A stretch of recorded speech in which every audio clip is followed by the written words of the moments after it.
A violent storm rolled across the dry plains of Nevada, not with rain but with crackling energy that made the air hum. Lights flickered in the small town of Red Mesa, and radios spat static like angry snakes. Daniel Holt wiped grease from his hands and squinted out the garage window.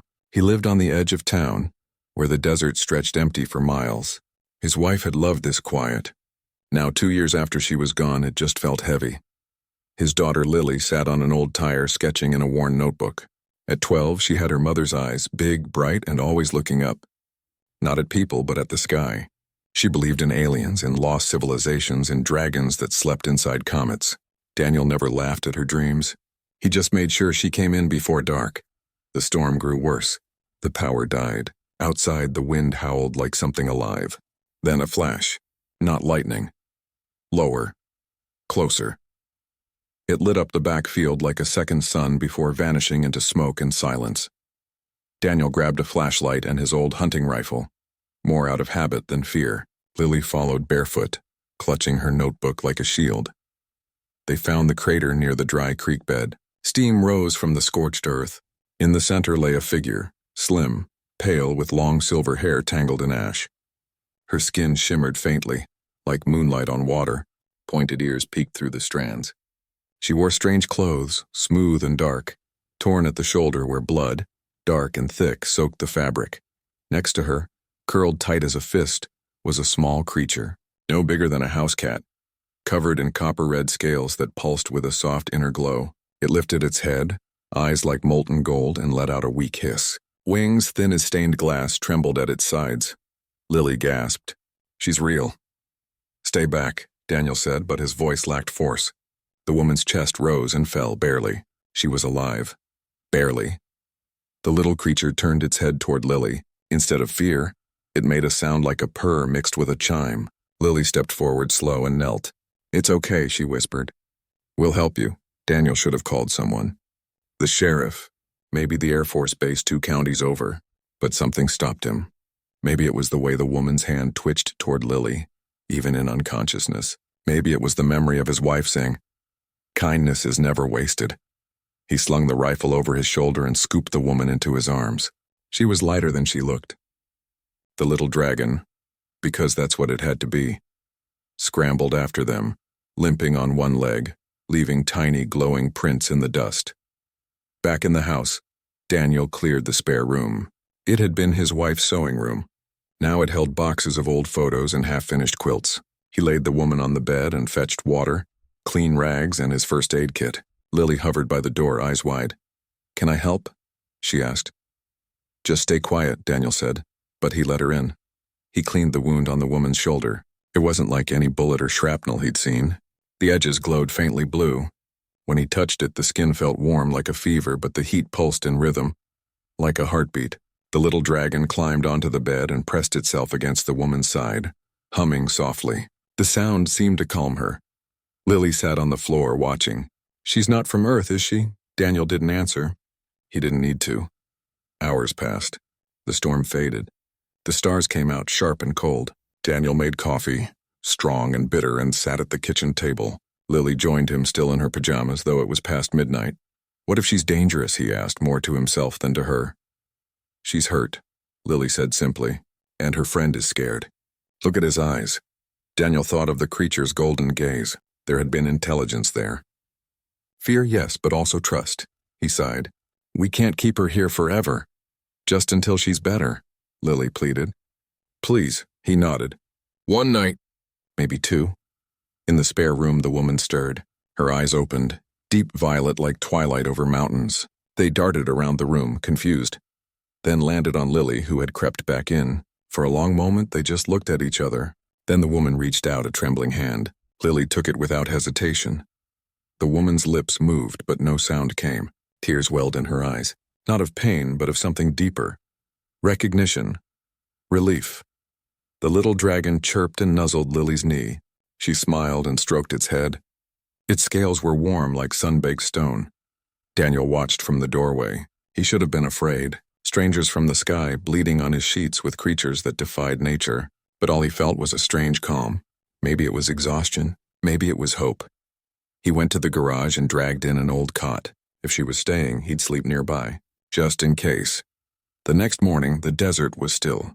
No sirens, no helicopters. Just the buzz of flies and the creak of the porch swing. Daniel made pancakes. Lily ate too, then ran back to the spare room. The woman was sitting up, wrapped in one of Daniel's flannel shirts. She looked fragile but alert. She pointed to Lily, then to herself, and made a soft sound. Nira. Naira. Lily repeated, beaming. The dragon, now named Ember by Lily, perched on the windowsill, watching the sky. Every so often it flicked its tail, sending tiny sparks into the air. Daniel brought Naira broth. She drank it slowly, her eyes never leaving Lily. When Lily showed her the drawings in her notebook, planets, stars, winged beings with silver hair, Naira's breath caught. She touched one page, then looked at Lily with something like wonder. That afternoon, the radio in the kitchen crackled to life. Not with music or news, but with a strange melody. Haunting, wordless, like wind through crystal chimes. Lily ran to it, eyes shining. She's singing through it, she whispered. Daniel frowned. He turned the dial. The song followed every station. At dusk, he stepped outside to check the crater. The ground was cool now, but the air still tingled. He found a piece of metal half buried in the dirt, smooth, black, shaped like a teardrop. It hummed faintly in his palm. He pocketed it. Back inside, Lily was teaching Nira English words. Book, sky, friend. Naira repeated them carefully, her voice like water over stones. Ember curled in Lily's lap, purring that chiming sound. Daniel watched them through the kitchen window. His daughter hadn't smiled this much since her mother died. He knew it couldn't last. People would come. Questions would be asked. Secrets couldn't stay hidden in a town this small. But for now, in this quiet house on the edge of the desert, something new was growing. Not just healing, but connection. Between a lonely girl and a lost queen, between a grieving man and a mystery from the stars. And as the first stars blinked awake overhead, Daniel made a silent promise. He would protect them both, as long as he could. The night deepened. Inside, Naira traced constellations on Lily's palm with her finger, patterns not found in any Earth atlas. Outside, Ember's glow pulsed in time with the distant galaxies. Somewhere far away, engines roared in the void. Hunters stirred, but here for now there was only peace, fragile, precious, and utterly unknown. Days passed and life in the Holt house changed in quiet ways. Nira grew stronger. She moved slowly at first, like someone learning to walk again after a long sleep. She watched everything. How Daniel fixed engines with steady hands. How Lily watered the small garden out back. How the sun set behind the hills in streaks of orange and purple. She said little, but her eyes spoke volumes. Lily spent every free moment with her. They sat on the porch swing, Naira wrapped in a quilt, Ember curled at their feet. Lily showed her books about space, about ancient myths, about dragons and queens and faraway lands. Naira listened, nodding, sometimes touching the pages as if they held memories of her own. Strange things began to happen. The old radio in the kitchen, silent for years, now played soft music at odd hours. Tunes no station broadcasted, melodies that sounded like wind through glass bells. Lily's drawings changed too. She sketched planets with rings of fire, cities built on clouds, and beings with wings of light. When Daniel asked where she got the ideas, she just shrugged. They come to me when I sleep. One morning, he found her at the kitchen table, fast asleep, her cheek pressed against a half-finished sketch. The drawing showed a massive ship shaped like a crescent moon, hovering over a desert that looked exactly like theirs. In the corner, she had written symbols, graceful curves and sharp lines that meant nothing to Daniel but made Naira gasp when she saw them. That same day, Ember began acting differently. The little dragon no longer stayed inside. He perched on the roof, head tilted toward the sky, scales flickering like a heartbeat. Sometimes he made soft clicking sounds as if listening to something far away. Lily said he was talking to the stars. Daniel tried to ignore it all. He buried himself in work, fixing trucks, tuning generators, anything to keep his hands busy and his mind off the impossible. But he couldn't ignore the black vans. They appeared first at the edge of town, parked near the old gas station. Two men in dark suits stepped out, not buying fuel, not asking for directions, just watching. Daniel saw them again the next day, near the post office. They didn't speak to anyone. They just stood, scanning the horizon with flat, unreadable faces. He mentioned it to Lily that night over dinner. Strangers in town, he said, keeping his voice light. Be careful when you go out. Lily nodded but didn't look worried. They're looking for her, she said, glancing toward the spare room. Who told you that, Ember did? Daniel almost laughed. But then he remembered the way the little dragon's eyes glowed brighter whenever the vans were near. Maybe Lily wasn't wrong. That evening, Naira asked to speak with him. They sat in the garage, away from Lily's ears. The air smelled of oil and dust. Naira's hands trembled as she formed words. Her English was still rough, but clearer now. I am not just traveler, she said. I am queen. Last of my kind. Daniel stared. He had guessed she was important, but this was something else. My world is gone, she continued, voice low. Burned by enemies who fear light. My ship was destroyed. I barely escaped. Ember and I fell here. By chance or fate, I do not know. Why tell me this? Daniel asked. Because Lily is not ordinary child, Naira said, her violet eyes locking onto his. She carries old blood. Starlight in her bones. My people waited generations for one like her. Daniel felt cold. You're saying my daughter is part of your prophecy? Not prophecy, Naira corrected gently. Possibility, hope. She dreams what was lost. She draws what can be rebuilt. Ember chose her. I feel it too. Before Daniel could respond, Lily burst in, eyes wide. Dad, they're here, he ran to the window. One of the black vans sat at the end of their driveway. Two figures stepped out, moving with purpose. Get Naira and Ember inside the storm cellar, Daniel ordered. Now Lily didn't argue. She grabbed Naira's hand and pulled her toward the house. Ember hissed, scales flaring bright red. Daniel met the men at the gate. They wore badges, but the names were smudged. One smiled, but it didn't reach his eyes. Mr. Holt, we're with National Security, the taller one said. We received reports of an unusual object falling near your property. Mind if we take a look? Nothing fell here, Daniel said flatly. Just a bad storm. The second man glanced past him toward the house. We heard you've been hosting a guest. Daniel's blood ran cold. I live alone with my daughter.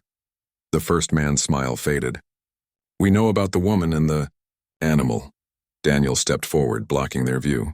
You don't know anything. And you're trespassing. For a long moment, no one moved. Then the taller man nodded. We'll be back. They got into the van and drove off, but Daniel knew they wouldn't go far. They'd watch. They'd wait.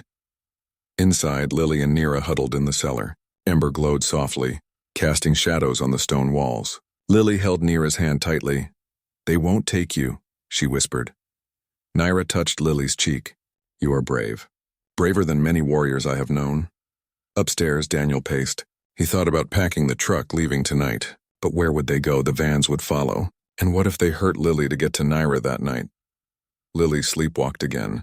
Daniel found her in the living room, standing on a chair, drawing on the wall with charcoal, spirals, stars, and a symbol that looked like a dragon wrapped around a crescent moon. When he gently led her back to bed, she murmured words in a language that wasn't English. The next morning, she didn't remember any of it. But Naira did. She stared at the wall drawing for a long time, tears in her eyes. This is the crest of my house, she said. Lost for 1,000 years. How does she know it?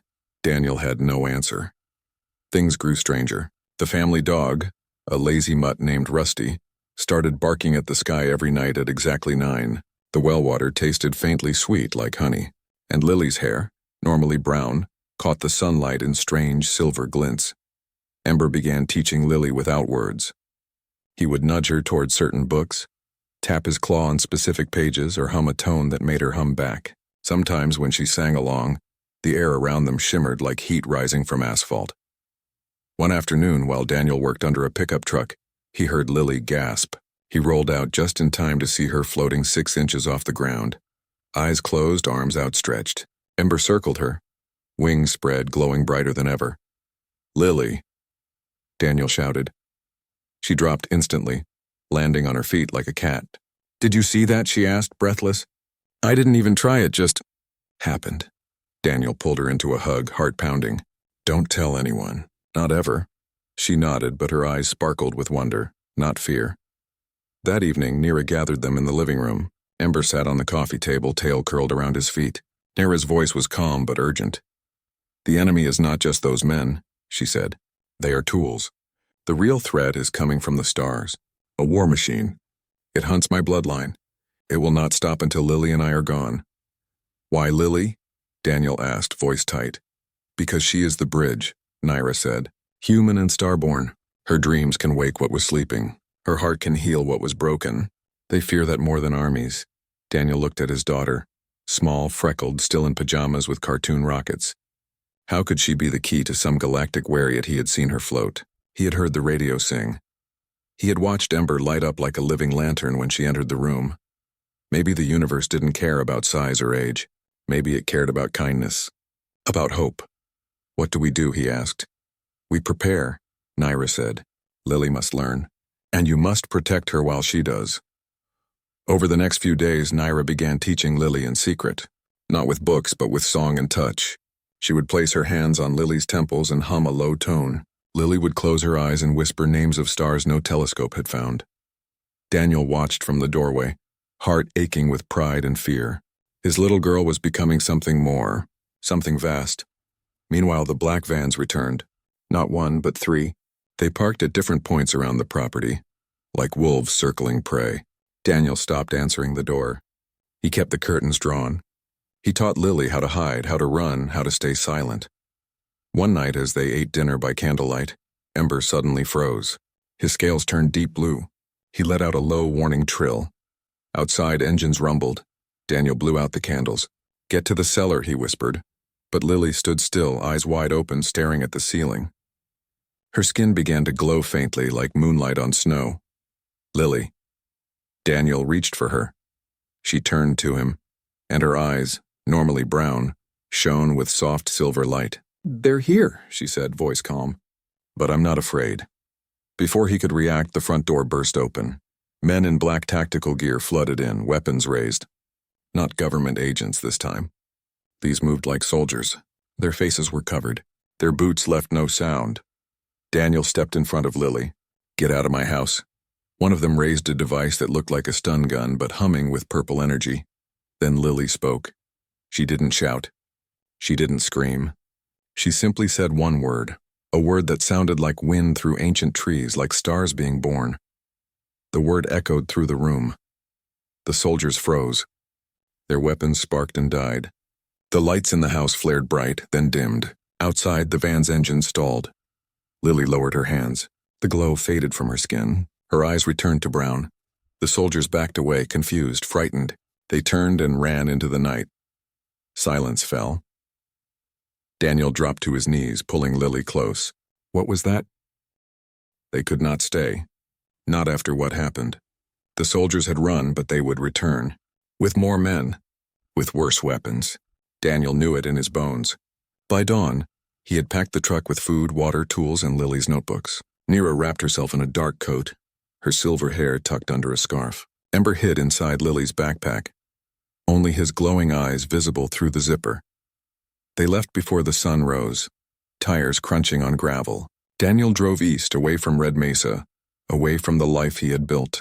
Lily sat in the back, head against the window, already half asleep. Naira watched the desert blur past, her face unreadable. They drove for hours, stopping only to refill water or let Ember stretch his wings in empty fields. Lily didn't complain. She sketched in her notebook, her drawings now filled with strange machines, towers of light, rings that floated in the sky, ships shaped like seeds. Sometimes she hummed the same tune the radio used to play. On the third day, they reached Arizona. Daniel turned onto a dirt road that led deep into the painted desert. He remembered this place from his youth, a network of old mining caves forgotten by maps and men. Perfect for hiding. The caves were cool and dry, carved into red rock. Daniel set up camp in the largest chamber using tarps and rope. Naira explored the tunnels, her steps light. Ember perched on her shoulder. Lily sat near the entrance, watching the sunset paint the sky in fire. That night, Naira began Lily's real training. Not with words, but with feeling. She sat cross-legged on the stone floor, hands resting on Lily's knees. Ember coiled between them, scales pulsing like a slow heartbeat. Naira closed her eyes and began to hum, a low, steady tone that made the air vibrate.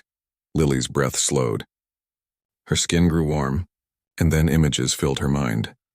She saw a world of silver trees and rivers that flowed upward, cities built on floating islands, beings with wings of light singing to the stars, then fire, darkness, ships like black teeth tearing through the sky, a queen, Naira, young and fierce, standing alone on a broken tower, holding a glowing crystal as her world burned. Lily gasped and opened her eyes. Tears streamed down her face. "That was your home," she whispered. Naira nodded. "And it can be again. But only if the beacon is lit." "What beacon?" "A device, built from memory and starlight. It will call the last of my people. Those who fled. Those who hid. They wait for a sign. For a voice like yours." Lily looked down at her hands. "I don't know how." "You already do," Naira said gently. "Your dreams show you. Your drawings are blueprints. Ember guides you. Trust yourself." Over the next days, Lily worked. She gathered stones, twisted wire from old car parts Daniel found, and pieces of scrap metal. She melted glass over a small fire, shaping it into lenses.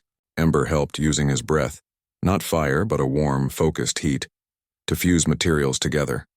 Naira sang as Lily built, her voice weaving patterns into the air that seemed to hold the pieces in place. Daniel watched in awe. His daughter, once lost in books and daydreams, now moved with purpose.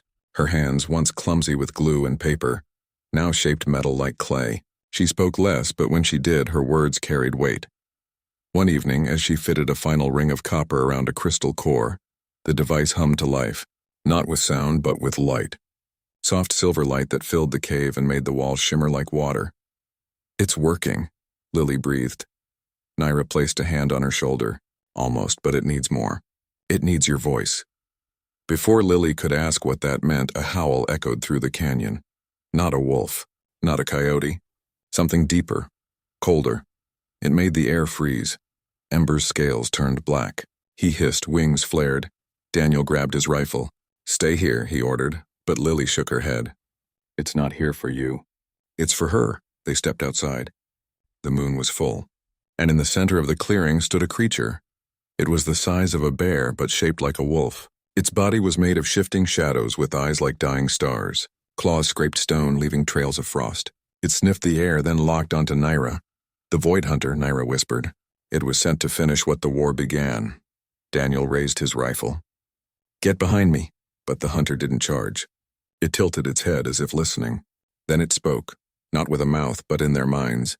"Queen Nira, you cannot hide. Your bloodline ends tonight. The child dies with you." Lily stepped forward. "No." The hunter turned its hollow gaze on her. "You are human. You do not belong in this story." "I belong because I choose to," Lily said, voice steady, "and I won't let you hurt her." Ember leapt from her shoulder, landing between them. His small body glowed white-hot. The hunter snarled but didn't advance. Daniel fired. The bullet passed through the creature like smoke. It reformed instantly, unharmed. "Guns won't work," Nira said. "It is made of absence, of silence. Only light can wound it." Lily looked at the beacon in her hands. It pulsed gently as if waiting. "Then we give it light," she said. She climbed onto a flat rock, holding the beacon high. Nira joined her, placing her hands over Lily's. Together they began to sing. Not English. Not any human language. The old tongue. The song of stars being born. The beacon flared. Beams of silver light shot into the sky, twisting like vines. The ground trembled. The hunter howled, backing away as the light touched its shadow flesh. Where the beams struck, the creature smoked, its form unraveling. But it wasn't enough.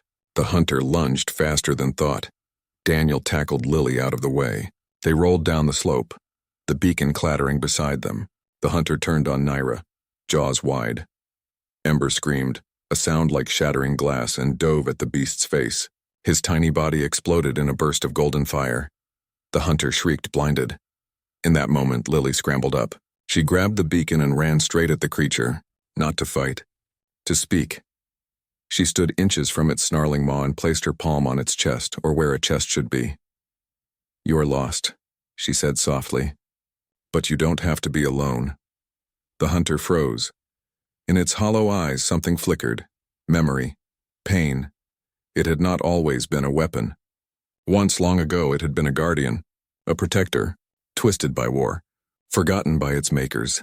Lily sang one more note, a note of sorrow, of forgiveness. The hunter's form softened. The shadows melted like snow in sun. It shrank, then dissolved into a swirl of silver mist that rose into the night sky. Silence returned. Ember lay on the ground, weak but alive, his glow dim. Lily ran to him, cradling him like a kitten. Nira sank to her knees, tears falling onto the red stone. "You did not destroy it," she whispered. "You healed it." Daniel helped Lily up. His hands shook. "Are you okay?" She nodded, holding Ember close. It was sad. Really sad. High above, the beacon's light still reached into the stars, and far, far away something answered. A single ship, small, silver, shaped like a falling leaf, detached from the dark and turned toward Earth. But before anyone could react, engines roared overhead. Not one. Dozens. Black helicopters filled the sky, spotlights stabbing the desert. Loudspeakers blared orders to surrender. Daniel cursed. They tracked the energy surge. Nira grabbed Lily's hand. "We must go. Now." They ran deeper into the caves, the beacon clutched to Lily's chest. Daniel covered their tracks, scattering dust and dragging branches behind them. They reached a narrow tunnel that opened into an old missile silo. Rusted, abandoned, forgotten. Inside, the air was cold and still. Giant machines loomed in the dark, covered in dust. Lily's eyes widened. "This place, it's alive," she whispered. Ember lifted his head, weakly glowing. The walls responded. Faint pulses of blue light ran along the metal like veins waking up. Nira touched the wall. "This is not human work." "Not entirely. Your ancestors. They were not alone."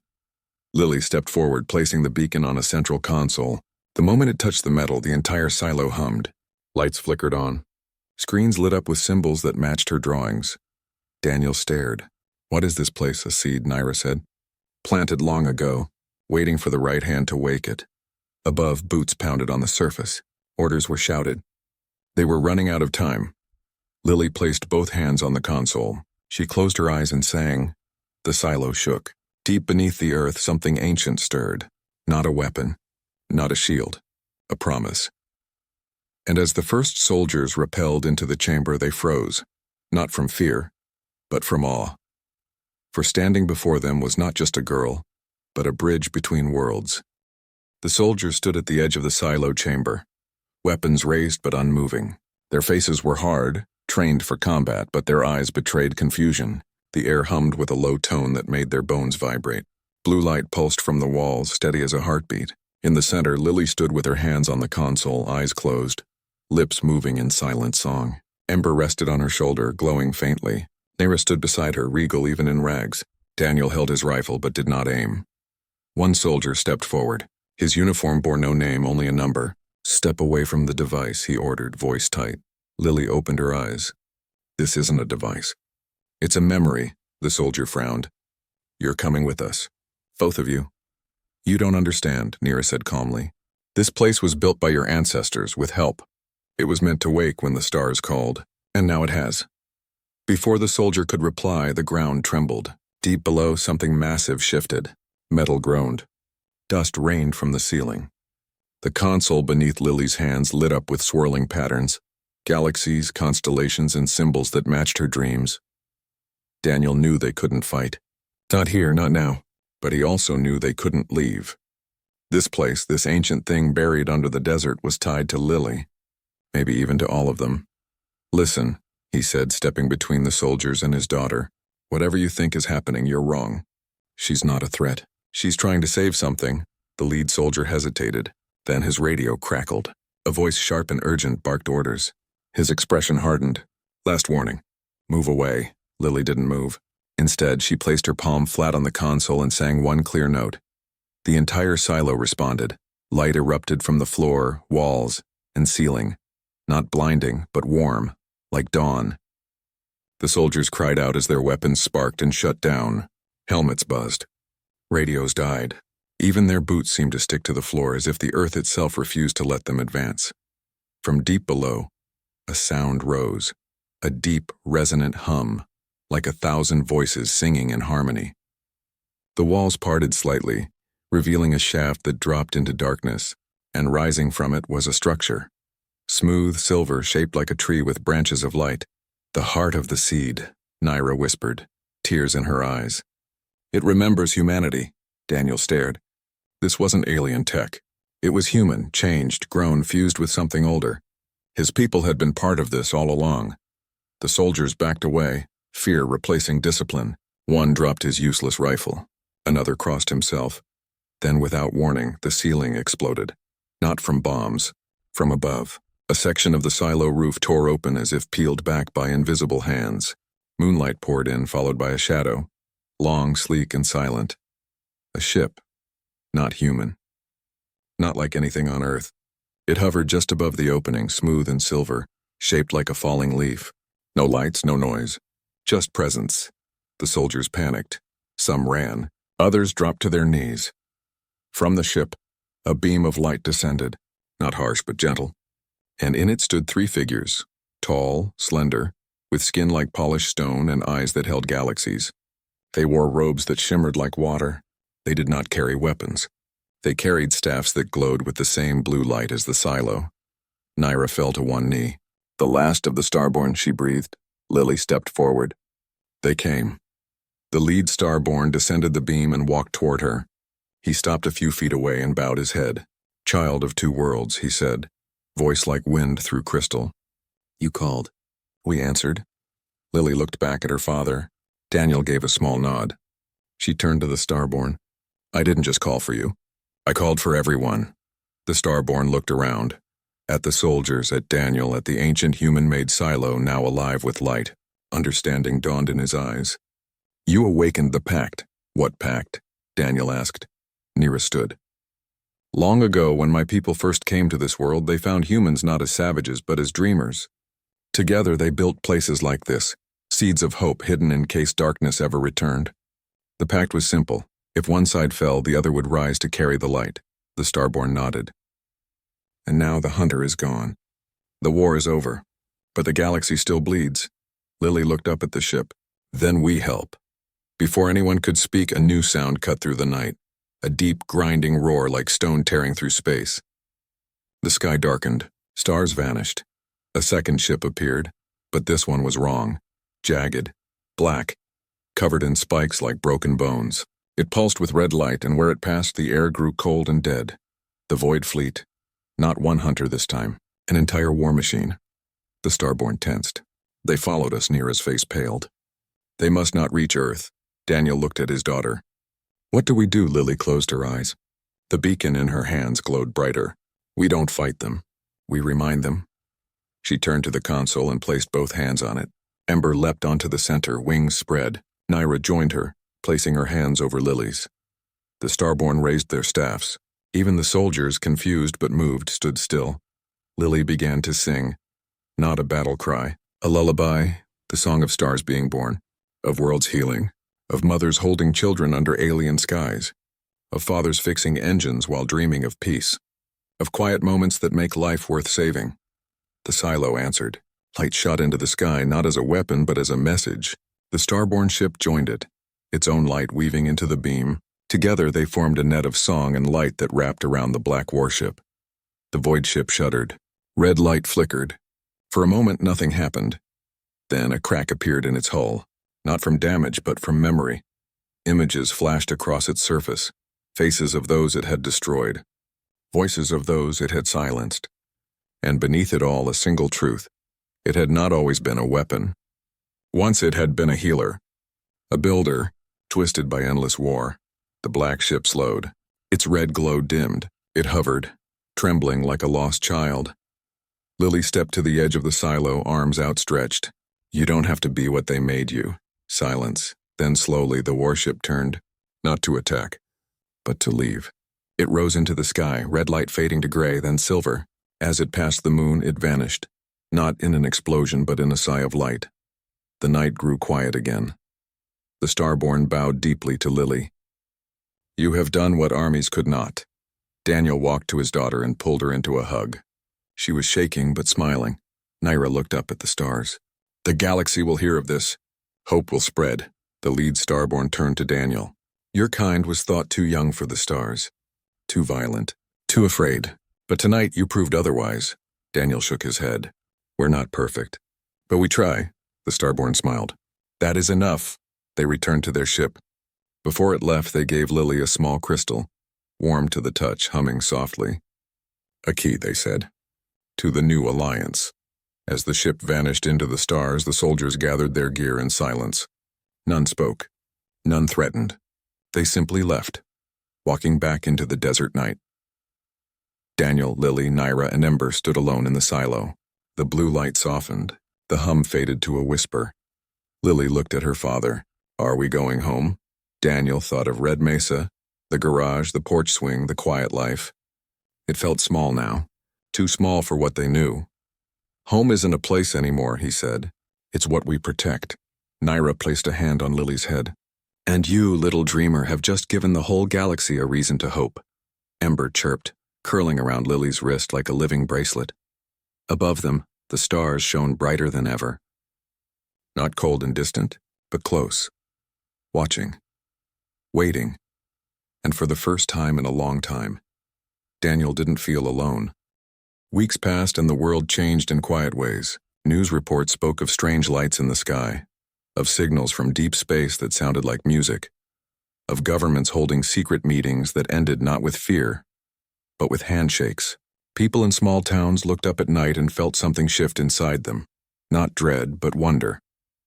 Children drew pictures of silver ships and glowing dragons. Radios played soft chimes at midnight and no one turned them off.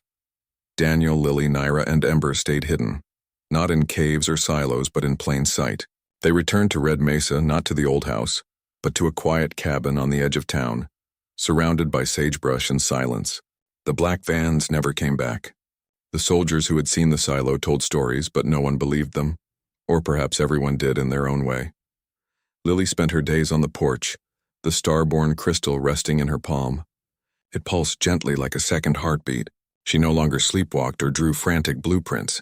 Now she built. With scrap metal, old wires, and Ember's warm breath, she shaped small devices that hummed with calm energy.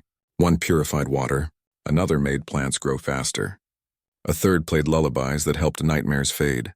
Naira taught her more each day, not just about stars and songs, but about kindness as strength, about listening before fighting, about how even the smallest light can push back the dark.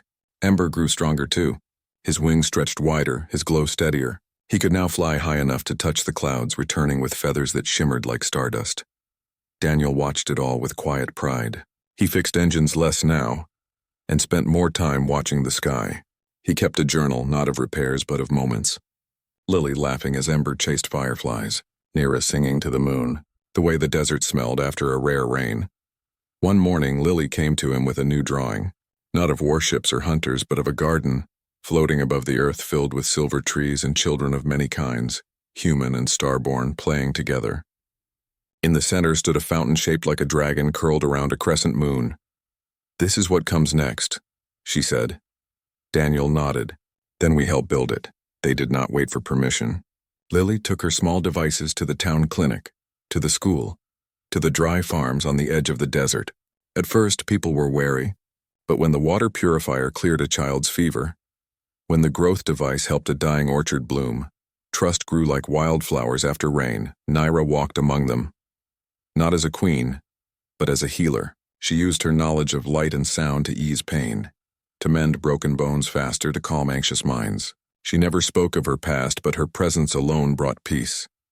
Ember became a local legend. Children left out bowls of milk and shiny pebbles. He never took the milk, but he always kept the pebbles, lining his nest with them like treasure. Then, one clear night, the sky opened. Not with fire or noise, but with grace. Dozens of ships, silver, smooth, shaped like leaves and seeds and wings, descended slowly over the desert. They did not land in cities or military bases. They came to Red Mesa, to the cabin on the edge of town. People gathered, not with guns, but with blankets and binoculars. No one ran. No one screamed. They simply watched, hearts full of awe. From the largest ship, a ramp of light formed. The starborn walked down, not in robes of ceremony, but in simple clothes, their eyes kind. They carried no weapons, only gifts, seeds that grew in any soil, tools that healed rather than harmed, and songs that made the stars feel close. They found Lily waiting on the porch, Ember on her shoulder, Naira beside her, Daniel behind them with his hands in his pockets. The lead starborn bowed. "We come not to rule, not to take, but to thank." Lily stepped forward. "You don't have to thank me. I just listened." "That is the rarest gift," the starborn said. They spoke long into the night. Not in secret, but in the open, under the stars. Humans and Starborn shared stories, food, music. A child offered a Starborn a cookie. The Starborn offered back a fruit that tasted like sunlight and rain. Laughter rose into the desert air, warm and real. Daniel stood apart for a while watching. Then Nira joined him. "You did not believe this would happen," she said softly. "I didn't know what to believe," he admitted. "I just knew I had to protect her." "And you did. Not with force, with love. That is the truest strength."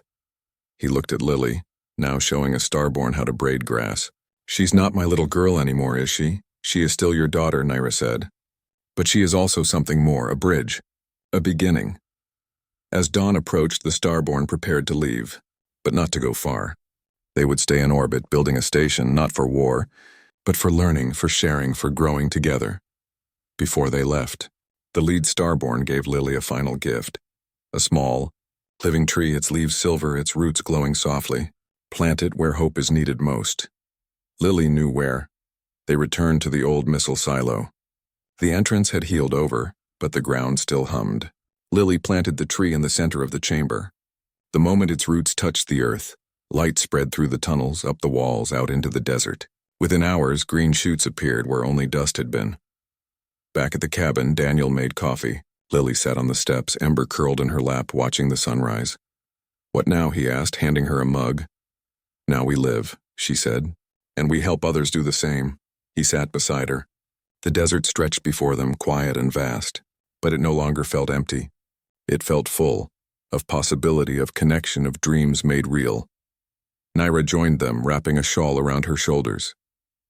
"Your wife would have loved this," she said gently. Daniel looked at the sky where the first silver ship still glowed faintly. "She always believed in magic," he said. "Even when I didn't." Lily leaned her head on his shoulder. "It wasn't magic, Dad, it was us. All of us," Ember chirped, wings fluttering.